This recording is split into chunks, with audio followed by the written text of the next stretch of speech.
Fundación Libertad y Desarrollo presenta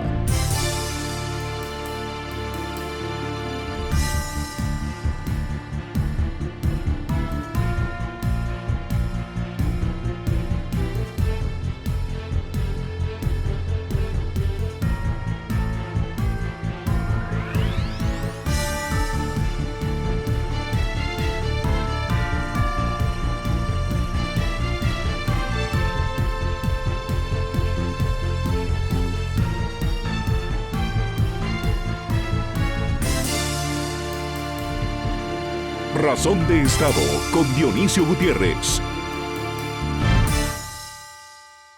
¿Alguno de ustedes tiene la sensación de que Guatemala camina hacia el caos y el conflicto y que cada día estamos más lejos de resolver los problemas de nuestro país?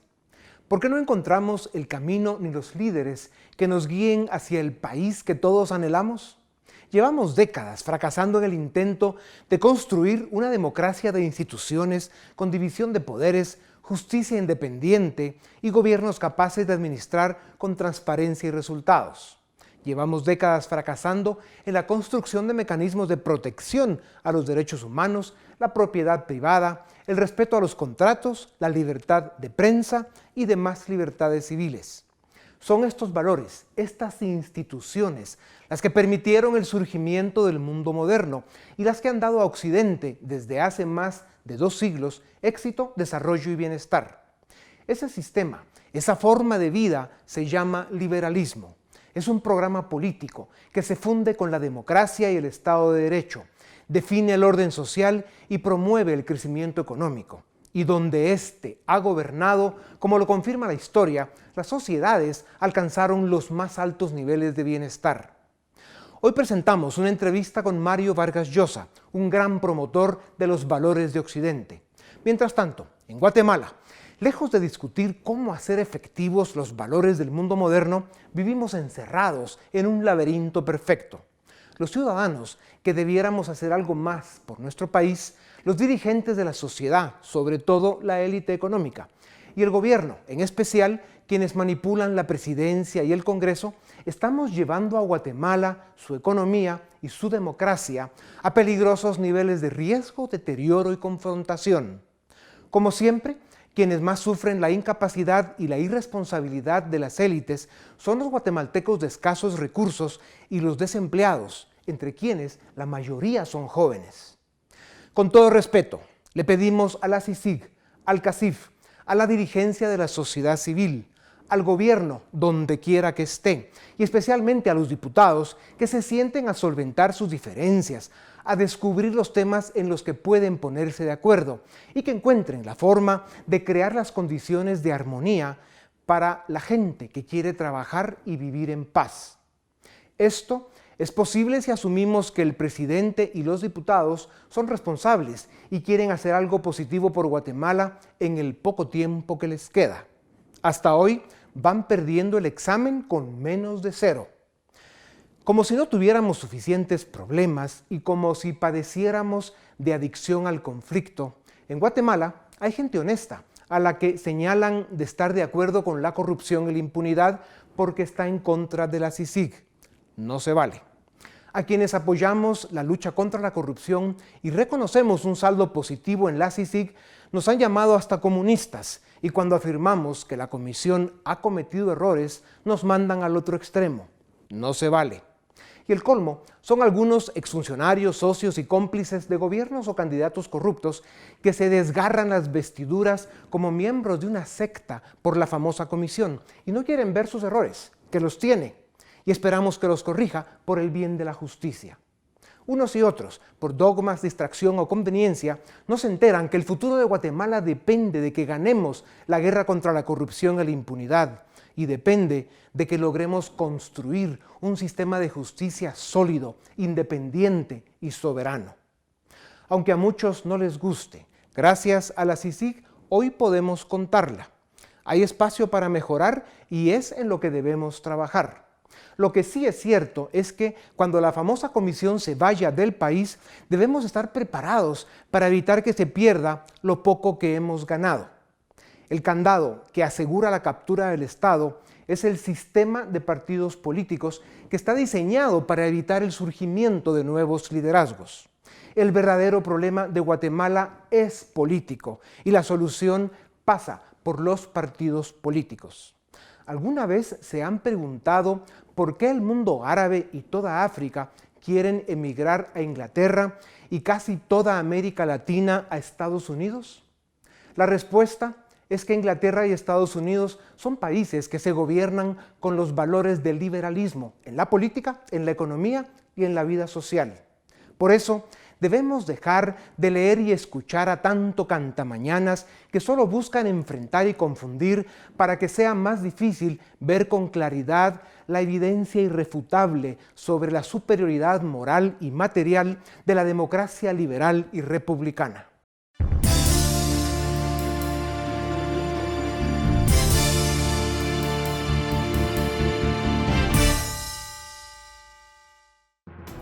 El siglo XX fue un siglo de transformaciones sociales, económicas y políticas. También fue un siglo de guerras mundiales, colonialismo y amenaza nuclear. En medio y a pesar de aquellos 100 años de conflicto y turbulencia, se siguió consolidando la civilización más libre, próspera y exitosa que ha existido, el liberalismo de Occidente. Más que una geografía, es una cultura, una forma de vida. Occidente es donde hay libertad individual, propiedad privada, mercado libre, pluralismo, oportunidades, Estado de Derecho y democracia con división de poderes. Este es el lugar donde más pobres han salido de la pobreza y donde más naciones han alcanzado el desarrollo. Durante el siglo XX, el comunismo, el nazismo, el fascismo y el antisemitismo destruyeron naciones y asesinaron a millones en su locura por destruir las libertades y los valores de Occidente. Y en lo que llevamos de este siglo, el populismo, el socialismo del siglo XXI y los nacionalismos autoritarios amenazan de nuevo. Estas ideas perversas que solo pueden tener intenciones criminales son una señal de olvido irresponsable y renuncia deliberada a aquellos valores de dignidad humana y progreso que venían modelando la civilización occidental. El caso más dramático de América Latina es lo que han hecho el chavismo y el socialismo del siglo XXI con Venezuela. La tierra de Bolívar es hoy la expresión más brutal y siniestra de devastación y destrucción que puede provocar el hecho de que una banda de mafiosos secuestre una nación. El Estado de Derecho, la democracia representativa, el capitalismo, el pluralismo, la libertad de expresión y de pensamiento son las instituciones y valores de Occidente que deben ser disfrutados por otros, más allá de Europa y Estados Unidos.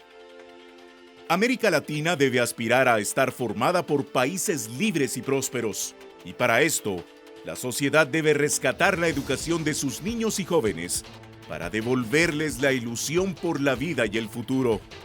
Los dirigentes deben convencer a los ciudadanos de la importancia de la libertad y la democracia y de la necesidad de instituciones sólidas.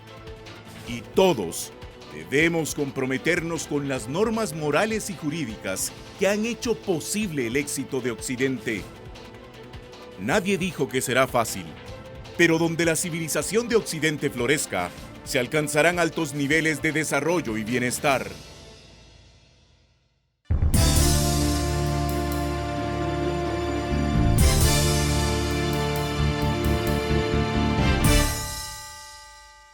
Bienvenidos a Razón de Estado. Hoy nos vestimos de gala. Tenemos el gran gusto de presentarles a don Mario Vargas Llosa. No necesita presentación, así que vamos al ataque. Mario, gracias por darnos unos minutos. Pues es nada, un gusto verte otra vez. Encantado de conversar contigo otra vez. Sí, Muchas sí. gracias, Mario. En la civilización del espectáculo, planteaste que la política dejó de ser un espacio de ideas, reflexiones y propuestas, y se convirtió en una actividad banal donde lo que importa es la publicidad, los eslogans y los tics superficiales, como les dices. En tu libro, El llamado de la tribu, señalas una ruta para contrarrestar esa tendencia, ese drama. ¿Qué hacemos para que el liberalismo esté más presente en la política? Pues yo creo que hay que, digamos, animarse, perder el complejo de inferioridad, como si el liberalismo fuera algo marginal y vergonzoso. Insistir mucho en que gracias al liberalismo la democracia se ha modernizado, se ha perfeccionado, hoy día es mucho más consciente de los problemas sociales que la democracia ayuda a resolver. Y creo que hay que, digamos, que romper esa especie de estigma que la izquierda consiguió crear en torno al liberalismo, como si el liberalismo defendiera el statu quo, como si se opusiera a las reformas más progresistas, cuando la realidad es exactamente la contraria, ¿no? Da la impresión que al liberalismo le gusta estar en la academia, en las bibliotecas y en la literatura, y no tiene mucho interés en meterse en la política. Hay que sacarlo de allá y hacer que sea justamente un elemento fundamental para que la política esté siempre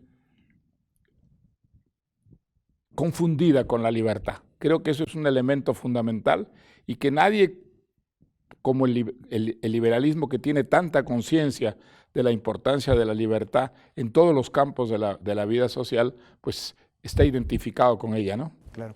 Mario, en esta sociedad del espectáculo en que vivimos, donde la política se ha devaluado a niveles sin precedente, como tú lo mencionas también, una de las mayores consecuencias es el desapego a la ley. O sea, vivimos en una era con aparente tendencia a la anarquía. Políticos y ciudadanos respetan cada día menos la ley. ¿Cómo podemos vivir en sociedades modernas y democráticas si cada día se cree menos en el Estado de Derecho? Pues yo creo que es muy importante, ¿sabes? Eso que dices es absolutamente fundamental, porque no hay realmente democracia, no hay verdadero progreso económico, social, cultural, si nos apartamos de la legalidad. La legalidad es absolutamente, junto con la libertad, la esencia misma del progreso y de la civilización. Y creo que en eso debemos ser intransigentes. Es fundamental que la moral presida la legalidad, presida la libertad, porque cuando se disocian viene no solamente la anarquía, sino la corrupción, que está convertida en una especie de tóxico de la democracia.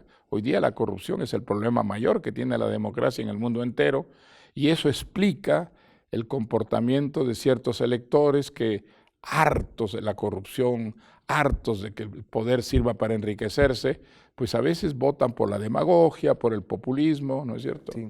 Tú mencionaste una vez que alguien dijo que lo que no logró hacer el comunismo, el populismo, con la democracia, lo podría hacer la corrupción, y que esa es una afirmación injusta. ¿Por qué? Yo no creo que sea injusta. Yo creo que la corrupción está haciendo muchísimo daño a la democracia, que la corrupción es algo que desalienta muchísimo, aparta a los jóvenes más puros, más idealistas de hacer vida política, y entonces si los mejores no hacen política, pues los peores son los que van a hacer política, y desgraciadamente ya sabemos el círculo vicioso que eso crea, ¿no? Seguiremos en peligro.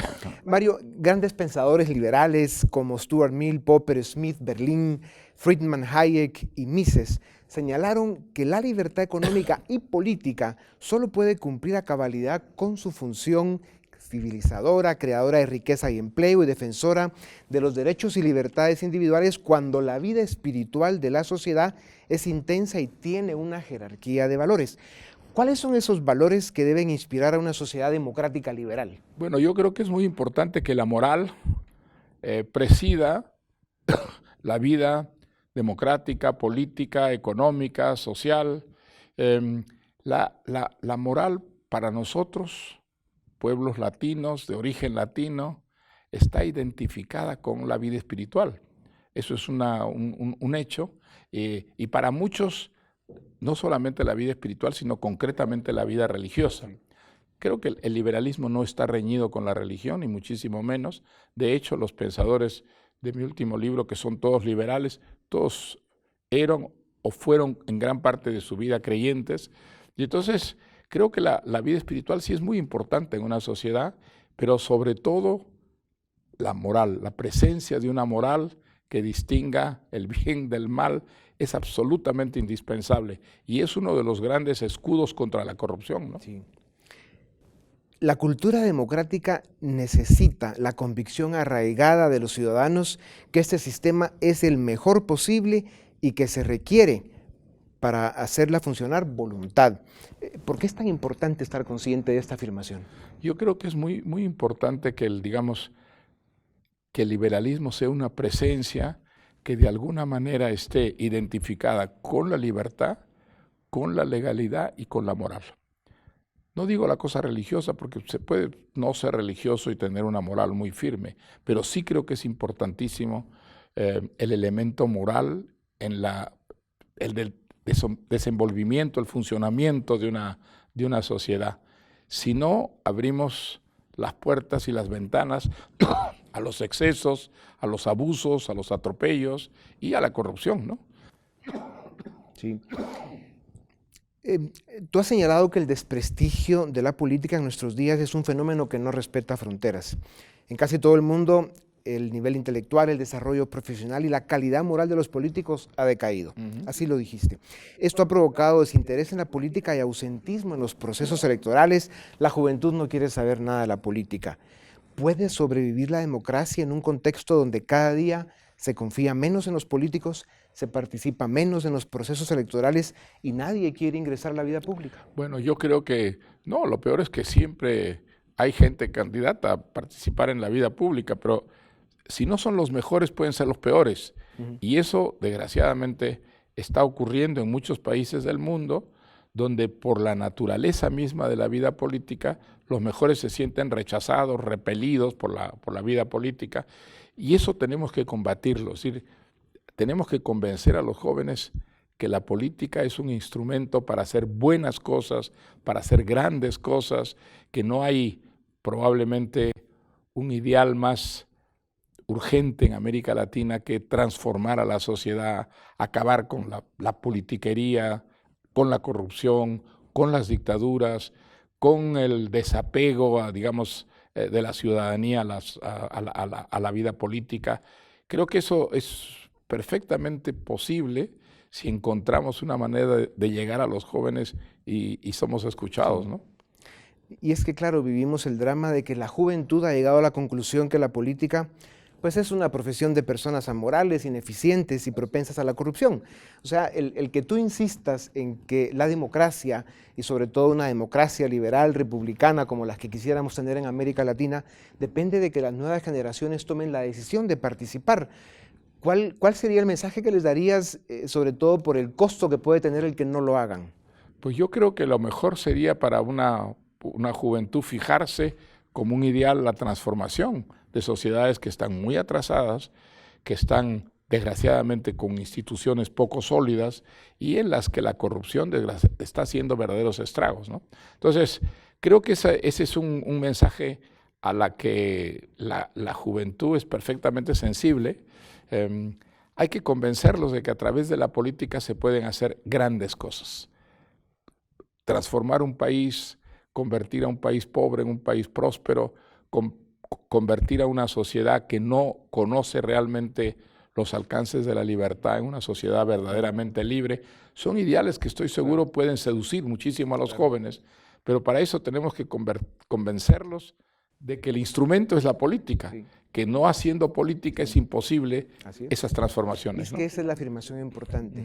Si no es a través de la política, es imposible lograrlo. Es imposible lograrlo, porque, digamos, la horma de una sociedad está dada por sus instituciones y las instituciones solo se pueden cambiar y perfeccionar a través de la acción política, ¿no? Mario, otra profesión que sufre un proceso de decadencia es el periodismo. En la civilización del espectáculo mencionas que el periodismo serio pues, se ha ido perdiendo y ha degenerado en un periodismo superficial y amarillista. ¿Cómo el liberalismo que propones en el llamado de la tribu puede responder a los valores de la república y la revalorización de la democracia? ¿Cómo se hace para impregnar esa filosofía, esa forma de vida? Yo creo que el problema es la cultura, ¿no? La cultura de nuestro tiempo se ha convertido en una cultura que busca el divertimento, que busca la distracción, mucho más que agitar, digamos, los espíritus, que formar ciudadanos. La vida política se ha convertido en una chismografía, en un ingrediente de la publicidad, y entonces creo que ese es un camino muy equivocado, es un camino que puede distorsionar enteramente la política y abrirle, digamos, puertas al populismo, que yo creo que es el tóxico probablemente mayor hoy día de la vida política en el mundo, ¿no? Si ese tipo de periodismo, ese manejo en las redes sociales y el Internet se quiere restringir, tú has mencionado que tienes dudas si esto no afecta la libertad de expresión. O sea, ¿debemos aprender a vivir con ese tipo de periodismo y de comunicación? Lo que tenemos que tratar es de impedir que el reino de la posverdad realmente reemplace el dominio de la verdad. Y la posverdad es la mentira. La posverdad es la mentira. Eso es la mentira disfrazada de verdad. En apariencia, ¿no es cierto?, tiene muchos atractivos, pero la posverdad es la negación de la verdad y nada puede, digamos, tener un buen fin si el instrumento está viciado, maleado. Entonces, yo creo que a las posverdades sí tenemos que combatirlas de una manera muy resuelta con las verdades, pero lo que ocurre es que no tenemos unos instrumentos tecnológicos hoy día que nos permitan hacer el deslinde entre lo que es la verdad y lo que son las posverdades, que en realidad son las mentiras disfrazadas de verdades, ¿no? Sí. Sin duda alguna estamos sufriendo en esta etapa de la vida del mundo porque haría falta una ciudadanía muy bien informada, con capacidad de criterio, de discernir en lo que es basura y lo que es información valiosa. Y para eso nos falta mucho todavía. Bueno, desgraciadamente, el gran avance tecnológico, sobre todo en el campo audiovisual, ha traído esa especie de contrapartida que son las posverdades, o sea, las mentiras difundidas a grandes públicos a través de la tecnología más moderna, ¿no? Y yo creo que habrá, digamos, una respuesta tecnológica a eso, a la corta o a la larga, pero ojalá sea a la corta, porque realmente el reino de la posverdad puede destruir las instituciones, la democracia, ¿no? Sí, mucho daño. Mario, ¿crees que uno de los mayores problemas de América Latina es que las élites sufren del síndrome que menciona José Ortega y Gasset en La rebelión de las masas sobre el señorito satisfecho?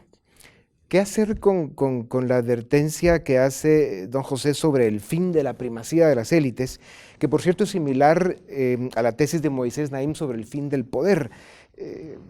¿Cómo ves tú ese problema de las élites? ¿Puede sobrevivir la democracia sin las élites?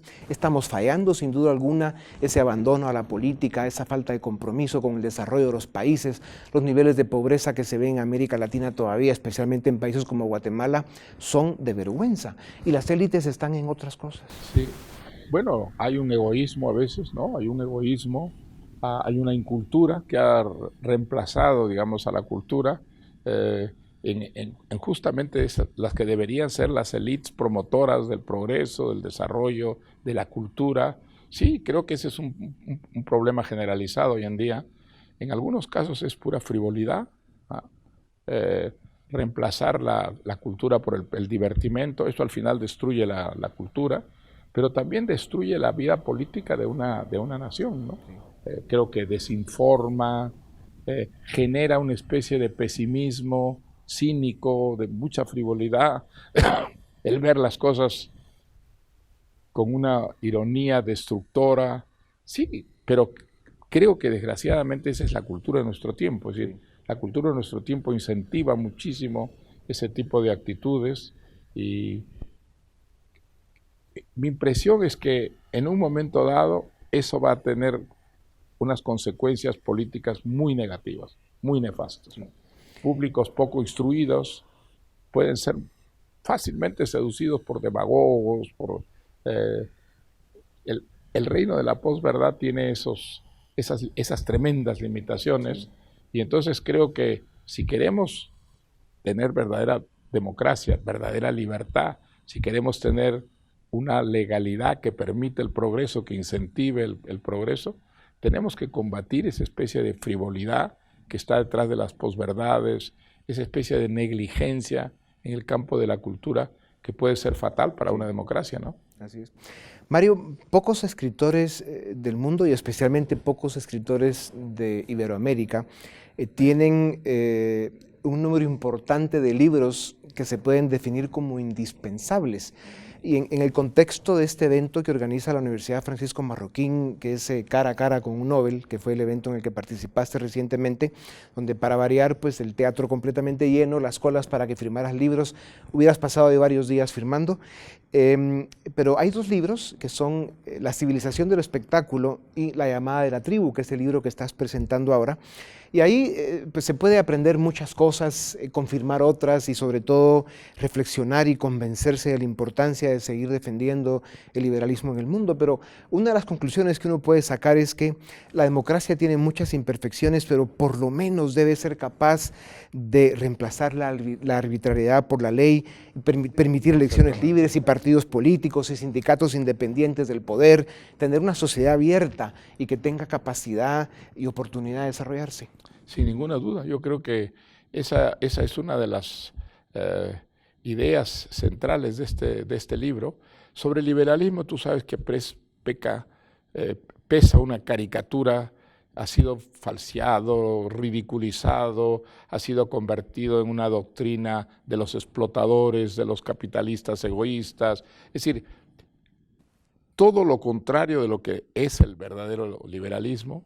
Es una de las razones por las que he escrito este libro, y yo creo que hay ejemplos muy concretos, ¿no?, de sociedades que han progresado extraordinariamente gracias a la democracia y fundamentalmente a esa forma de democracia moderna que es el liberalismo.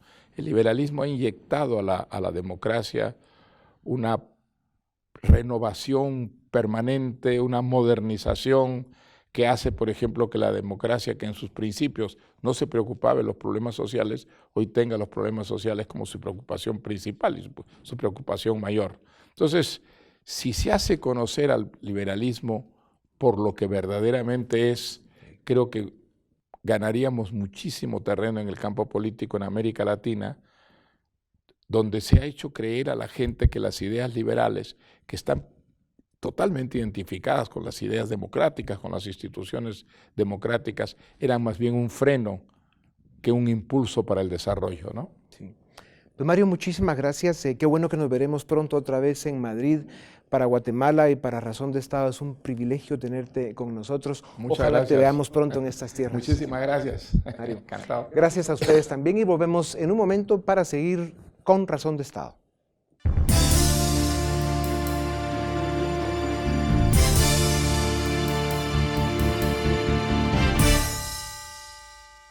Bienvenidos al debate en Razón de Estado. Esta noche nos acompaña Gabriela Carrera y Manuel Pulido. A ambos, muchísimas gracias por acompañarnos. Gabriela, para empezar, en el documental de introducción del programa del día de hoy, se presenta una tesis interesante que establece que el liberalismo ha sido el modelo más exitoso de gestión política y económica en los últimos 3 siglos y que ha sido gracias al liberalismo que millones de personas han salido de la pobreza. ¿Estás de acuerdo con esa aseveración? Bueno, yo creo que hay que verla a la luz de la historia y a la luz sobre todo del presente. Yo partiría de 2 ideas. Creo que las reivindicaciones liberales en el siglo XVIII fueron importantísimas para la construcción de la democracia y para la construcción también de derechos, la defensa de derechos, que por cierto no involucraron a las mujeres, ¿verdad? Y esa fue una de las primeras tensiones y contradicciones del proyecto de la Ilustración en su momento. Pero si nos damos un gran salto en la historia, creo que vale la pena cuestionar si es cierto que el liberalismo y sobre todo las tendencias más novedosas del liberalismo como el neoliberalismo han venido realmente a reducir la pobreza. Yo creo que una cuestión es el discurso y otra cuestión es la realidad. Y creo que en ese sentido falta ver, o basta ver más bien el continente latinoamericano para saber que eso no es tan cierto. Nos han vendido mucho liberalismo y hemos tenido índices que realmente no han estado a la altura del discurso liberal. Manuel, ¿se puede hablar de liberalismo en América Latina? ¿Hemos encontrado de verdad hitos liberales en sus expresiones tradicionales en nuestro continente? Bueno, liberalismos hay muchos, depende de qué liberalismo, de qué liberalismo estemos hablando, ¿verdad? Si nos referimos a un liberalismo político, yo diría que ha sido un éxito y la mayoría del continente está dentro de los parámetros de lo que se considera un Estado de Derecho democrático liberal, quitando la excepción quizás de Cuba, ¿verdad?, que sigue bajo una dictadura comunista. Pero el resto de repúblicas del continente, con mayores o menores problemas o dificultades, han transitado hacia esa forma de gobierno que es típicamente liberal, y yo creo que eso se puede considerar un éxito. En cuanto a otros campos, yo creo que también en el campo social de las costumbres también se ha ido abriendo paso el liberalismo en una mayor equiparación de derechos, igualación de derechos de ciudadanos, independientemente por su origen étnico o por su sexualidad o inclinación sexual. Yo creo que eso también cada vez más, aunque quedan todavía parcelas que cubrir, yo creo que eso en buena medida se está consiguiendo y está avanzando. Ha habido un avance y un progreso en esas cuestiones. Y en cuanto al plano económico, pues bueno, todos los planes de liberalización de los 90 se centraron mucho en la economía y no en otras facetas del liberalismo, y quedaron un poco cojas. Digamos que sirvieron, por ejemplo, muchas liberalizaciones fueron realmente solamente unas privatizaciones, ¿verdad?, que pasaron del monopolio estatal a un oligopolio privado, pero no se produjo una verdadera liberalización. Entonces, desde la izquierda se le critica, esto se critica como un fracaso, aunque si lo vemos en una perspectiva amplia sí es un avance, porque pasamos de una situación objetivamente peor, que es el monopolio estatal, a una relativamente mejor, aunque no satisfactoria, que es el oligopolio, ¿verdad? Gabriela, de tu respuesta anterior, pues detecto pues que no estás muy convencida con las nuevas versiones del liberalismo, concretamente el neoliberalismo. ¿Qué es lo que concretamente a ti no te convence, o lo que a la luz del análisis histórico ves que el neoliberalismo le quedó debiendo a la sociedad latinoamericana? Yo creo que es precisamente donde Manuel pone como el dedo en la llaga en Latinoamérica, y es el hecho que no hay que negar que muchas de las reivindicaciones liberales han sido reivindicaciones que han ido de la mano con las democracias, sobre todo en Latinoamérica. Pero definitivamente hay una brecha que no se cierra entre las propuestas y las demandas que parten del liberalismo más social, y ahí tenemos demandas muy interesantes como las de la libertad de expresión, la libertad en sí misma, y cuando vos vas al plano de lo económico, eso simplemente se rompe el vínculo entre las demandas sociales y las demandas económicas, y ahí pareciera que los actores que reivindican cada uno de los espacios son muy diferentes. Yo creo que precisamente es en el plano de lo económico donde el liberalismo en Latinoamérica falta mucho por deber en los términos sociales. ¿Ha sido excluyente? Fijo. Yo creo que ha sido una situación en donde se ha acaparado el discurso liberal y neoliberal por las élites, y han venido a recuperar un Estado, a no dejarlo, a blindarlo siempre, intentando defender sus intereses y lo que sacan de raja del Estado. Manuel, ¿por qué el liberalismo se asocia a una defensa de statu quo entonces? ¿Por qué? Bueno, no sé, por muchos factores, ¿verdad? Pero esencialmente porque el capital que requiere la inversión de cualquier empresa, negocio, está asociado a las élites que poseen y manejan este capital. Pero yo diría, yo no estoy de acuerdo con lo que ha dicho aquí la compañera, porque si observamos vemos que los países que han tenido un desarrollo capitalista, la clase media ha aumentado. Vemos México o Brasil, o podemos poner el ejemplo de Chile también, Costa Rica, Colombia, incluso después de que superó el problema del conflicto armado, han sido sociedades que han crecido crecido y entonces han disminuido la pobreza. Yo creo que en términos absolutos Latinoamérica está mucho mejor gracias precisamente a la globalización y a la apertura comercial. Obviamente quedan muchas cosas que hacer, la pobreza sigue siendo un problema que está ahí presente, ¿verdad? Y que hay que superar, pero yo diría que este gran aumento de las clases medias, sobre todo en países como México o Brasil, también a la par del aumento de la clase media en todo el mundo, ¿no? Pensemos en China, en la India, también pues todos los BRIC, ¿verdad? Ha aumentado la clase media, han crecido en estas últimas décadas, pues yo creo que ha sido algo en términos generales positivos, aunque por supuesto podemos encontrar también críticas. ¿Estás de acuerdo que estamos mejor gracias a la globalización? Yo creo que hay que hacer una lectura muy rápida de los índices sociales, al menos en el caso de Guatemala, para saber que eso no ha sido la realidad que hemos vivido en las últimas décadas. Pobreza más alta, la clase media es una clase media que ha venido en retroceso. Digamos, si uno ve los índices de conflictividad, solo en el 2015 tenías casi 2 por día de alertas de conflictividad en datos de COPREDE. Y yo creo que ahí es bien importante recurrir a una nueva relectura del liberalismo y el discurso que se ha venido a implantar en Guatemala. Esa apertura comercial a la que hemos estado, digamos, de alguna manera sensibles a realizarla desde los 90 y con 1996 como la fecha de inflexión en donde tenemos un nuevo estado, donde vendemos las grandes empresas, donde privatizamos muchísimos servicios, nos ha dado un resultado de detrimento en lo social. Yo creería que en Guatemala precisamente la defensa de valores como la propiedad privada, por ejemplo, ha sido uno de los argumentos que más conflictividad ha generado. Y eso no viéndolo desde la ciudad, donde vos puedes ver una ciudad moderna, sino viéndolo desde los territorios. Manuel, una de las críticas que se le hace al liberalismo es que en algunas ocasiones es muy difícil compatibilizar los valores del liberalismo con, por ejemplo, cosmovisiones de pueblos indígenas o con los intereses de minorías que históricamente han estado, digamos, excluidas de oportunidades económicas, de desarrollo, de participación.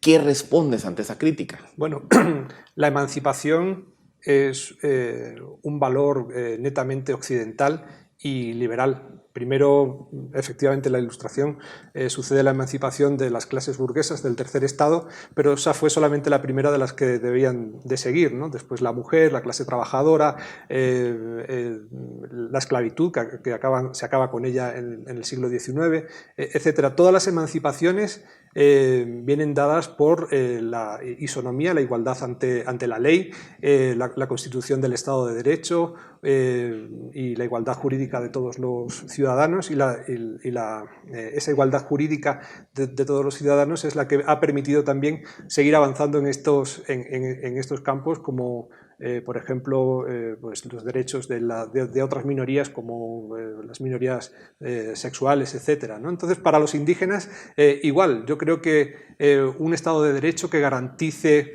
la seguridad jurídica, que garantice los derechos individuales y la propiedad de los indígenas puede hacer que estas personas prosperen en la vida, ¿no? Que puedan invertir, que puedan tener sus propios negocios y independientemente de qué cultura o idioma hablen, puedan prosperar como el resto de ciudadanos. Gabriel, ¿estás de acuerdo que puede ser compatible los valores liberales con los intereses, visiones, demandas de los pueblos indígenas en lo general, pero hablemos también a nivel macro de las minorías?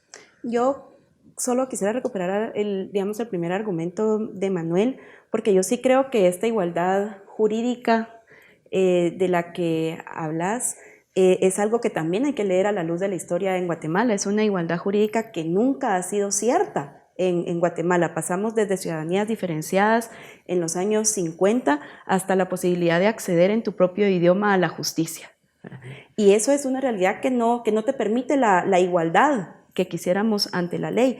Yo lo que creo es que el derecho a decidir sobre cómo queremos regirnos en lo comunitario, en lo público, en lo social, es un derecho que el liberalismo debiera también de defender como tal. Lo hizo en su momento en la historia de la humanidad. Y hoy por hoy el hecho de querer universalizar valores que son propios al liberalismo, digamos, creo que es una contradicción en sí misma para el liberalismo, si lo leemos de la manera, digamos, histórica. Yo lo que creería es que hay distintas formas de ser democracia y hay distintos elementos de entenderlas y hay distintas formas de regirse desde lo político que no pelean con los valores del liberalismo. Lo que creo es que hay que preguntarse el liberalismo de quién y de para qué, y eso sí te hace contextualizar las ideas políticas en un contexto político, en un Estado, y en concreto en nuestro país, en Guatemala, saber cómo las élites también se han apropiado de un discurso que podría ser diferente en otros países, pero que en Guatemala defienden un Estado y lo que tú decías también, un status quo. Manuel, ¿qué respondes al argumento de Gabriela? ¿Ves que el liberalismo no ha sabido incorporar, digamos, estas nuevas demandas? Bueno, también hay que responsabilizar a aquellos que piden las demandas, ¿no? Que eventualmente tendrían que pedir esas demandas. Entonces, bueno, yo vengo de España y en España eso no es ningún problema. Hay minorías lingüísticas y todas tienen acceso a la administración pública en su propia lengua, y de hecho ahora el problema que estamos teniendo en España es justo el contrario, ¿no? Que si uno habla español, solo español en algunas regiones de España, no tiene un acceso fácil a los servicios de la administración. Entonces yo creo que eso no habría ningún problema en no sé, facilitar la educación, al menos primaria, en las lenguas distintas al español.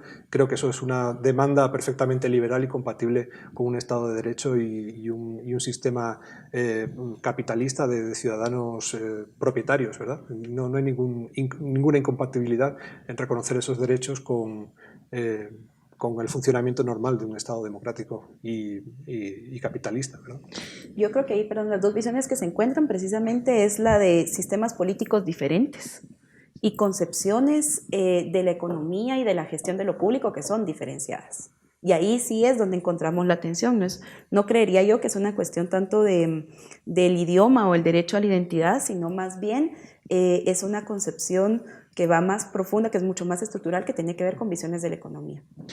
Pues ya lo ven, el debate sobre la implementación de modelos político-económico trasciende más allá de la identificación de valores macro. Al final del día, de lo que depende que un modelo sea exitoso es de su capacidad de adaptarse a las condiciones particulares de un entorno, de una sociedad, de un país. Este fue el debate en Razón de Estado.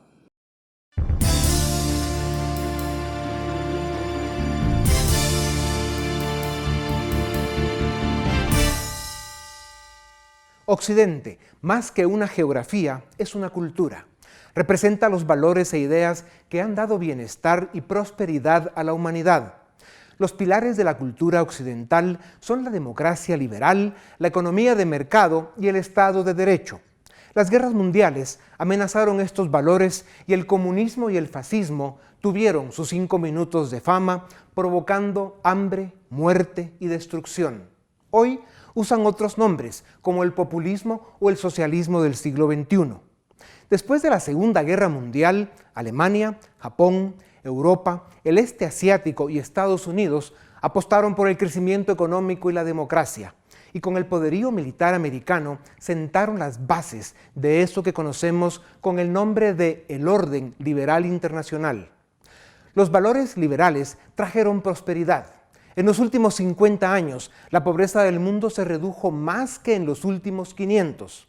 Entre 1981 y 2015, la proporción de personas viviendo en condiciones de pobreza extrema cayó de 44% a 12%. En los últimos 50 años, España y Japón multiplicaron el ingreso medio de sus ciudadanos 5.5 y 9 veces, respectivamente, por practicar valores occidentales. Entre 1955 y 2015, la expectativa de vida en promedio en el mundo pasó de 48 años a 71. La tasa de alfabetismo pasó de 40 a 86%. El acceso a agua potable ha pasado del 76% al 90% desde 1991, y en el mismo periodo la tasa de mortalidad infantil cayó un 55%. 18.5% de los niños morían antes de los 5 años y esa tragedia se redujo al 4.25%. Sin embargo, en muchas geografías, los valores occidentales han sido adoptados de manera parcial. En Guatemala hemos tenido cualquier cosa menos un sistema liberal. Además de tener el Estado capturado por bandas criminales, en la década de los 80s y 90s se desreguló y se privatizó, pero solo sirvió para debilitar buenas ideas. Hemos sido incapaces de entender que la economía de mercado solo genera bienestar para todos en una democracia liberal auténtica con Estado de Derecho. Los fundamentos de una democracia liberal son la verdad y la confianza. Sin ellas, la democracia se debilita y el desarrollo es imposible. Cuando no se tiene un plan integral ni un modelo de desarrollo con los valores correctos, los resultados son el fracaso y la decepción. Están a la vista del mundo las naciones donde el Estado de Derecho, los mercados libres y la democracia liberal se han instalado. Mientras tanto, en los últimos 30 años en Guatemala hemos sido incapaces de crear las condiciones para que suban su ingreso los casi 9 millones de paisanos que viven abajo de la línea de pobreza. Los datos no mienten. El índice de libertad económica nos dice que en Guatemala la libertad es limitada con el puesto 73 de 180 países, porque somos un fracaso para proteger los derechos de propiedad, no hay independencia judicial y la transparencia del gobierno es nula. Guatemala necesita comprometerse con los valores de Occidente. Si los más de 9 millones de chapines que viven en condiciones de pobreza quieren alcanzar el desarrollo, y cuando ellos lo logren, seremos una nación desarrollada. No hay otro camino. La libertad será siempre la mejor opción para los desempleados, los pobres y los hambrientos. Son los jóvenes y los ciudadanos de a pie quienes deben demostrar más coraje y convicción que las élites y decidir perder el miedo a la libertad para vencer el subdesarrollo. Esto es Razón de Estado.